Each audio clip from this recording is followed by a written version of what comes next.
Здравствуйте! В эфире информационный выпуск Амшик Шара. И я его ведущая Нала Кови. Сегодня в программе.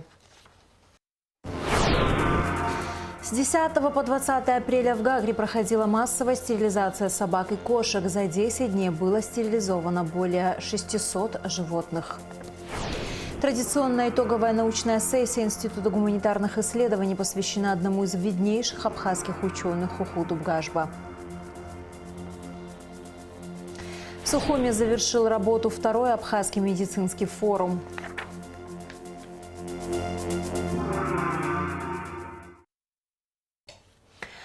Второй абхазский медицинский форум завершил свою работу. В этом году в нем приняли участие более 300 абхазских и российских медиков и ученых, а также министры здравоохранения России, Приднестровья и Южной Осетии. В рамках форума прошли тематические сессии по различным медицинским направлениям. Специалисты рассказали о своем опыте, поделились знаниями и навыками. О работе второго завершающего дня форума в материале Алики Трапш. На протяжении 2 дней абхазские и российские врачи в рамках второго абхазского медицинского форума выступили с докладами на темы реабилитации, кардиологии, малоинвазивной хирургии, онкологии, лечения инфекционных заболеваний, хирургии, гинекологии, лазерных технологий. Министр здравоохранения Эдуард Бутова, говоря о работе форума, отметил важность взаимодействия с видными российскими докторами и учеными. Обмениваемся опытом. Такой, десант российских специалистов, которые приехали в Республику Абхазия, они обмен опытом, они показывают, они объясняют, какая должна быть техника, к чему стремиться. И это же очень важно, чтобы люди общались. Медицина такая наука, которая не стоит на месте, она всегда развивается, всегда надо учиться, всегда надо стремиться к знаниям.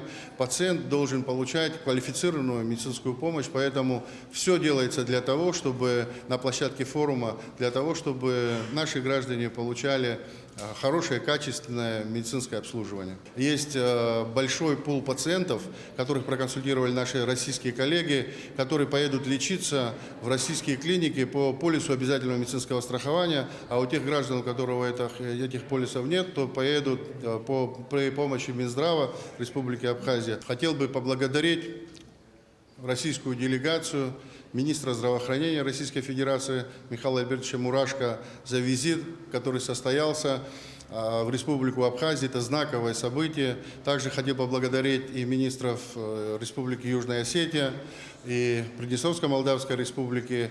Реально у нас исторический момент, когда 4 министра здравоохранения на одной площадке, и эта площадка Республика Абхазия.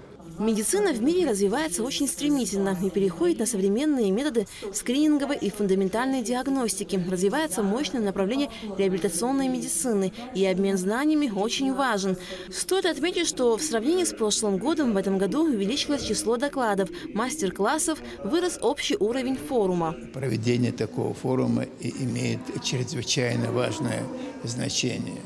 Известно, что наука не знает границ. Она распространяется во всемирном масштабе, потому что в различных местах нашей планеты рождаются новые технологии, новые достижения, и обмен этими знаниями ведет к повышению общей квалификации работы врачей, а следовательно и к укреплению здоровья населения. В ходе работы форума абхазские и российские врачи делились мнениями и опытом реабилитации людей. К примеру, в работе форума принял участие великий торакальный хирург Владимир Паршин, который впервые в мире провел операцию по пересадке трахеи. Сегодня основная причина рубцового стеноза – это повреждение трахеи при проведении дыхательной реанимации, искусственной вентиляции легких, трахеостомии, и количество этих больных возрастает.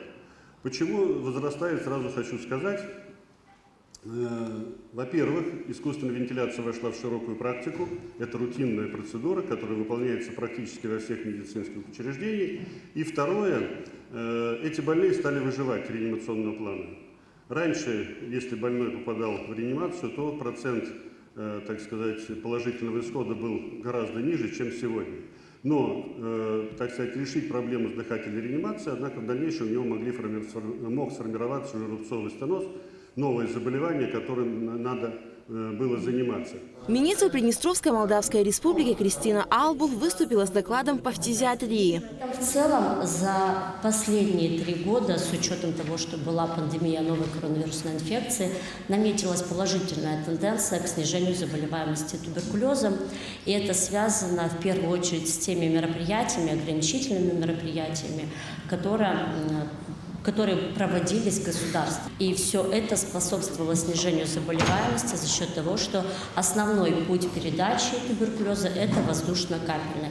Поэтому в целом могу сказать, что несмотря на высокие цифры, положительная тенденция есть.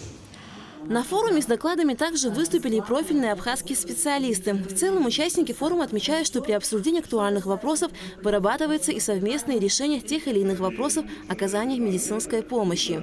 Эти 2 дня для нас, я считаю, что для медицины Абхазии это огромный праздник, большая возможность, поскольку, к сожалению, у нас нет институтов, университетов, таких образовательных медучреждений, да, и это огромный шанс, возможность для нас, докторов, не отъезжая от своей работы, да, от своего места жительства, встретиться с таким высоким профессионализмом, с докторами из большой буквы. Да.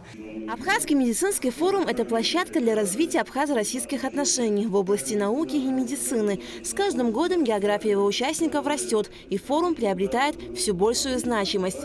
Алька Трапш, Алексей Гухава, Абхазское телевидение.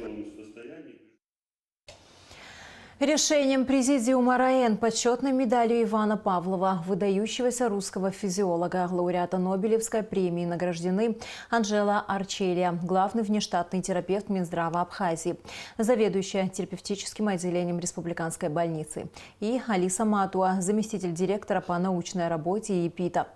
Почетной медалью Екатерины Дашковой, выдающегося общественного государственного деятеля России, награждены Шазина Хурхмал, главный внештатный пульмонолог Минздрава Абхазии, руководитель национальной противотуберкулезной программы, Мрамза Кварча, онколог, маммолог отделения хирургии Национального онкологического центра, Ирма Качарава, врач-кардиолог Сухумской городской клинической больницы.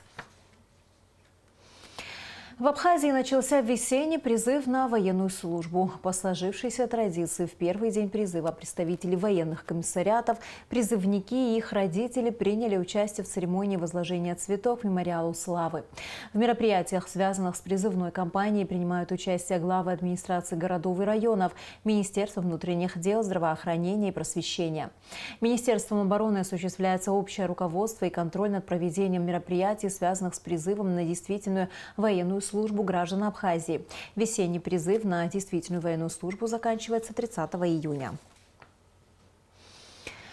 68-я итоговая научная сессия, посвященная 110-летию со дня рождения литературоведа, доктора филологических наук, академика Академии наук Абхазии Хухута Бгажба, начала свою работу в Абхазском институте гуманитарных исследований. Обширная программа сессии включает в себя множество докладов, детально рассказывающих не только о жизни известного абхазского ученого, но и об этнологии, искусстве, истории, археологии и многом другом.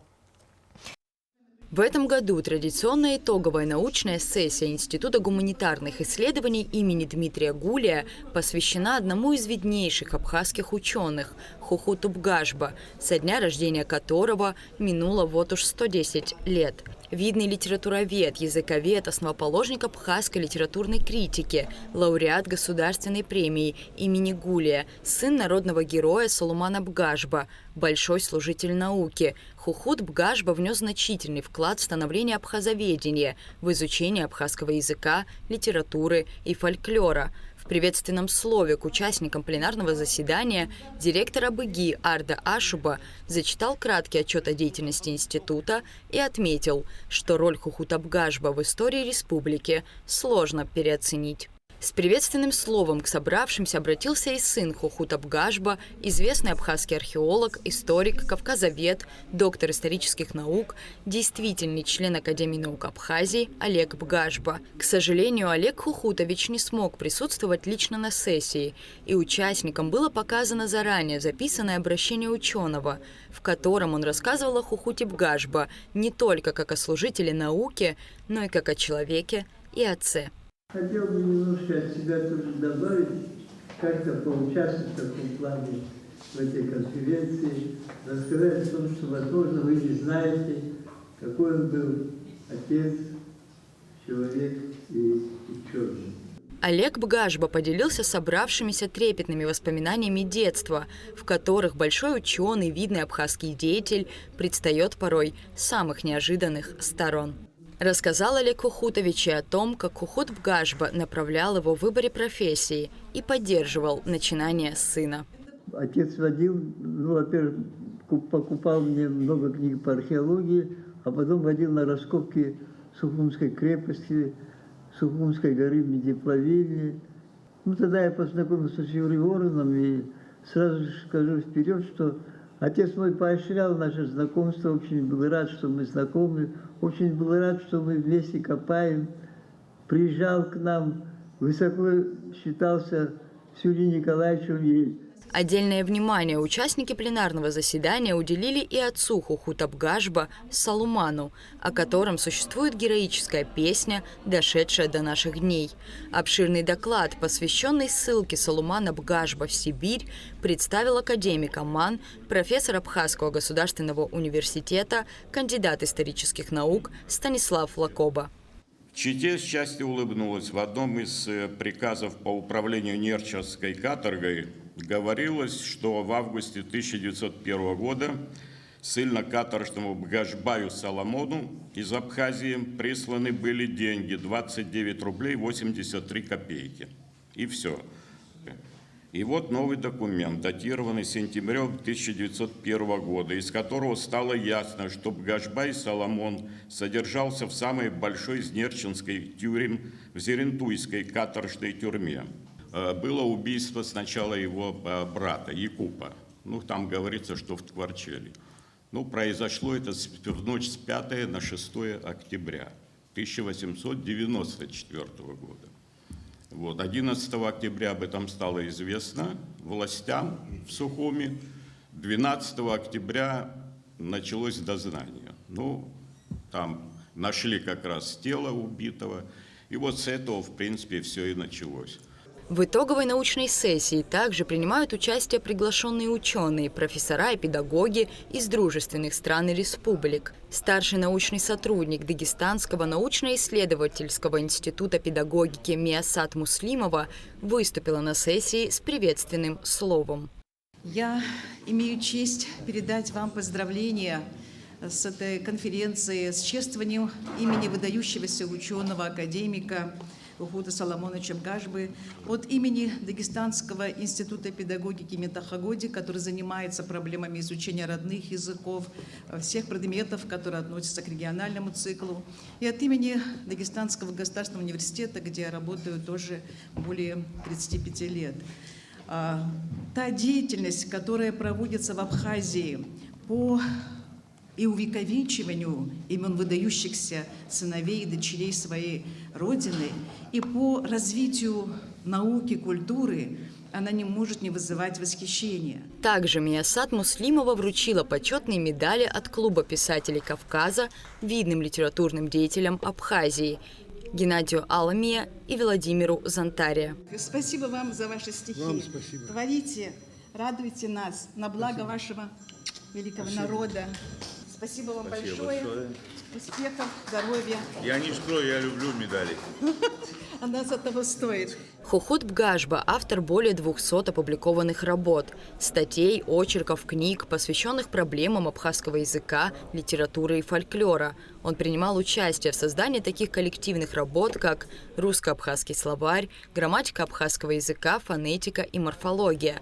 Также принимал участие в создании школьных учебников. До конца своей жизни ученый непрестанно занимался научной деятельностью. Кухут Соломонович Бгажба ушел из жизни 23 декабря 2000 года. Ему было 86 лет. Похоронен он в пантеоне на Сухумской горе. Рада Чачава, Нарсоу Цулукия, Абхазское телевидение. С 10 по 20 апреля в Гагре проходила массовая стерилизация собак и кошек. За 10 дней было стерилизовано более 600 животных. По приглашению руководителя фонда помощи бездомным животным Багира Саиды Отерба в республику прибыли врачи и волонтеры фондов Бриджит Бардо и Тер Шульц. Гугуца Вардания расскажет подробности. Сердобольные жители улицы Чанба в Гагре уже подобрали не одну бездомную кошку и собаку. По мере своих сил стараются лечить четвероногих друзей и вносить свой вклад в то, чтобы на улице было меньше беспризорных животных. Вот и сегодня, услышав о массовой акции по стерилизации, пришли с питомцами, которых приютили. Одна из них – собачка Лилу, которая теперь живет в семье Колесниковых. Вся наша улица, собрались все со своими питомцами, все пришли. Там один уже готов, он еще там девочка. Но это домашние питомцы, они стали домашними, потому что они все подобраны с улицы, с помоек. Это не какие-то породы дорогостоящие, то есть это все наши питомцы, которых мы подобрали. Вот. И, естественно, мы стараемся заботиться о них, потому что главное – это их здоровье, они наши. Поэтому мы отнеслись к этому очень серьезно, чтобы не было потом выброшенных никаких щенков. Поэтому стерилизуйте, ребята, всем я призываю. Эллада Снегирева подобрала и приютила более 10 кошек и собак и продолжает помогать животным. Все ее питомцы уже давно стерилизованы. Она призывает и других жителей бережнее и гуманнее относиться к домашним животным. У меня очень много кошек и собаки, все дома тоже подобранные, они мои, я их всех стерилизовала, их никуда не дену, они все в доме. По возрасту они у меня, я сама лично стерилизовала, я потратила свои деньги. Но я не попала на эту акцию, но я ребятам всем говорю, делайте, есть такая возможность. Бесплатная стерилизация собак и кошек стала возможна благодаря Саиде Отерба, руководителя фонда помощи бездомным животным Багира. Она пригласила в Абхазию врачей, волонтеров из фондов Бриджит Бардо и немецкой организации Тер Шульц, занимающейся активной поддержкой четвероногих друзей по всему миру. Мы очень приятно удивлены тем, что такой большой отклик, так как от хозяйских животных получили, и очень огромная помощь волонтеров. Нас пригласила сюда Саида с ее помощью, и она организовала это настолько прекрасно, что мы имеем огромное количество помощников, которые также помимо хозяйских, волонтерских, приютских собак занимаются отловом сейчас на улице, да, и привозят сюда, мы стерилизуем собак, которые вот сейчас в данный момент находятся на улице Гагры. До этого в республике проводились акции по стерилизации животных, но такая масштабная прошла впервые, отмечает Саида Отерба. Было стерилизовано более 600 животных. Мы просто на удачу написали в фонд Бриджит Бардо письмо, на которое они ответили. Ждали мы приезда год. Естественно, они просматривали нашу работу, нашу деятельность, согласовывали, нужно ли, можно ли сюда ехать. Ну и вот нам повезло. Операция одной собаки со скидкой стоит 3500. А для хозяйской собаки от 5 и выше. Поэтому мало кто за такую сумму пойдет стерилить свою собаку. Проблема в том, что легче, чтобы собака родила и этих щенков выкинули. В массовой акции задействованы опытные врачи, ветеринары и волонтеры из разных уголков мира. Они уже на протяжении многих лет помогают животным. Здесь представители Белоруссии, у нас один врач из Минска, один из Выборга, один из Санкт-Петербурга, помощники из Калининграда. И из Германии тоже 2 помощника. Я вообще абхаз, у меня отец Абхазии, мама русская. Я живу в Москве. И с Саидой вот с 18 года знакомы, периодически помогаю, чем могу. И вот сейчас под эту акцию приехал тоже помочь. Вот приехали девчонки. Одна девчонка приехала с Камчатки даже в Абхазию, другая тоже с Москвы. В общем, объявили клич «Любая помощь». Кто-то вот работает в стационаре после того, как животные прооперированы, их надо держать в тепле, колоть антибиотики. Я главный ветеринарный врач в данном проекте. У вас очень самые активные волонтеры вот со всех стран. В вашей стране самые активные волонтеры. На этапе договоренности обсуждаем количество животных, которые мы можем сделать за тот период, который мы здесь присутствуем. Под это собирается команда, мы приезжаем, запись ведут волонтеры. У нас, да, примерно половина домашних, половина из приютов. потому что домашние животные – это тоже животные, которые как раз-таки являются поставщиками щенков на улицу, то есть популяцию порождают, потому что конкретно в приютах все собаки кастрированы. Стерилизация проходила с 10 по 20 апреля. Услышав о подобной акции, хозяева со своими питомцами записывались на процедуру. Желающих было много. Это мой брат сказал, что в Гагре проходит такая акция. И мы ее давно хотели, но ей годик будет скоро. Сейчас будет уже год. Переживаете? Да, очень, если честно. Это очень странно. Да, тоже на стерилизацию. Спасибо большое организаторам. Это прям очень, спасение. Жалко их кто-то кидают, оставляют, а потом... Вы подобрали? Да, нам в подъезд кинули, и мы забрали. Да. Тоже подобрали? Нет, не подобрали, это свои кошки. Хочу сказать просто слова благодарности, наверное, это уместно. Благодарим, спасибо, что есть такая возможность. Спасибо. Многих животных, кому была проведена стерилизация, неравнодушные люди подобрали на улице. В Абхазии пока что отсутствует закон о защите животных. Но, несмотря на это, важно помнить, что вы в ответе за тех, кого приручили. Гугут Савардания, Заур Кварчия, Абхазское телевидение.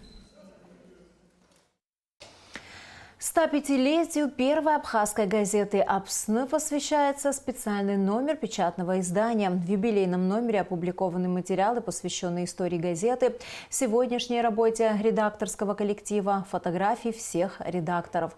Вниманию читателя предлагаются статьи Самсона Чанба, Ахрен Кваб, Хухута Бгажба, Энвера Ажиба, Екатерины Бебия, Вахтанга Абхазо, Шариды Торчуа, Стеллы Сакания, Бориса Каджаина, Иры Сабекия. Утвержден план мероприятий по подготовке к проведению курортного сезона в Сухуме. Глава администрации города Беслан-Эшпа провел совещание, где дал соответствующие поручения руководителям департаментов, отделов и управления администрации, начальникам управрайонов столицы. Подробности в материале пресс-службы мэрии. Накануне глава администрации Сухума издал распоряжение по подготовке и проведению курортного сезона 2024 года, по которому утвержден план мероприятий. Беслан-Эшпа подчеркнул, что всем службам следует строго выполнять предписания. Чистота и порядок – приоритет на самом высоком уровне, сказал он. Считайте, что гости приехали к вам в дом. Если в доме будет грязно, это будет неприятное ощущение. Поэтому город должен быть чистый. Значит, никаких лишних порослей не должно быть нигде. Мусор не должен валяться на наших улицах, на тротуарах, особенно что касается стихийных свалок. Управление городским хозяйством выявить еще раз те места, где у нас образовываются свалки стихийные, и установить камеры видеонаблюдения. Срок до конца мая. За кем закреплена чистота и порядок, обратить внимание на остановочные комплексы, где идет массовое скопление мусора. Имейте в виду. Может, даже не 2 раза в день, а 3 раза в день надо будет убирать. Активная фаза курортного сезона в Сухуме с 1 июня по 30 сентября. И чтобы туристам было комфортно находиться в столице Абхазии, на совещании обсуждали самый широкий спектр вопросов – от здравоохранения до передвижения по городу. Так, общественный транспорт переходит на летний график работы. Автобусы будут курсировать до 22 часов. И чтобы срывов не было, чтобы жалоб не было, значит, все должно сработать четко. Что у нас по троллейбусам? Сколько на линии сейчас находится? Сейчас 7. У нас к сезону должно быть 8. Работаем до какого времени в летний сезон? До 10. Значит, посмотрим, если у нас будет большой поток туристов, превышающий прошлый сезон, значит, будем думать, может быть, и про увеличение времени по работе транспорта. Общественный транспорт должен работать без сбоев. В это время у нас нет верных отключений, так что вся ответственность лежит на вас и на нас. Управлению здравоохранения поручено загодя запастись медикаментами и укомплектовать медучреждения врачами. Нам нужно, чтобы в наших медучреждениях, значит, было полное обеспечение медицинскими препаратами и укомплектованные врачами. Сезон какой будет, особенно что касается ротавирусной инфекции, мы пока не знаем. Желательно к 1 числам мая мне дать информацию, если что-то нужно еще делать. Как известно, мы в городской клинической больнице проводим ремонтные работы. приемного покоя, рентген-отделения там, и так далее. Там много еще работы впереди. Вот. Также мы планируем, значит, в городской инфекционной больнице приемное отделение привести в порядок, остальное вроде там более-менее нормальное. Но при всем при этом медперсонал, медикаменты должны быть. Беслан Эшба подчеркнул, что начальники управ микрорайонов столицы, наряду с руководителями коммунальных и санитарных служб администрации, несут персональную ответственность за санитарное содержание и состояние уборки на вверенных территориях. «Призываю заботливо отнестись к своим районам», – сказал мэр. Что касается незаконного строительства, особенно в летний курортный сезон, вы первые в поле должны выявлять незаконное строительство и моментально реагировать. Кроме того, Беслан Эшба обратил внимание на то, что после проведения службами плановых или аварийных работ на улицах города, чтобы не разносилась грязь по дорогам, за собой должны оставлять территории чистыми. Работать аккуратно. Вот завершили рабочий день, после себя должна быть чистота и порядок. Это касается и ямочного ремонта, который сейчас начнется, и тех коммуникационных работ, значит, которые проводит МУП «Водоканал». Вот на это обратите обязательно внимание. Обрезку платанов по улице Воронова отложили до осени, хотя работы были начаты по согласованию с экологами. Непосредственно сами жители приветствовали обрезку растений, но неодобрение прогуливающихся граждан вызвали отсутствие тени в жаркий летний сезон и внешний вид стволов. Это не было никакой-то самодеятельностью администрации, хочу вам рассказать, поэтому это была точная, абсолютно точная рекомендация нашей экологической службы. Дошли до улицы Гулия, дальнейшие работы будут продолжены осенью. Контроль за выполнением распоряжения о мероприятиях по подготовке и проведению курортного сезона возложен на заместителя главы администрации города Сухум Автандила Сурманидзе. Амрамич Алексея Бухава, пресс-служба администрации города Сухум. И в завершении выпуска о погоде. По сообщению Гидрометцентра, в среду 24 апреля на территории Абхазии ожидается переменная облачность, без осадков, туман. Температура воздуха ночью 11-16, днем 22-28 градусов. Температура морской воды 15 градусов.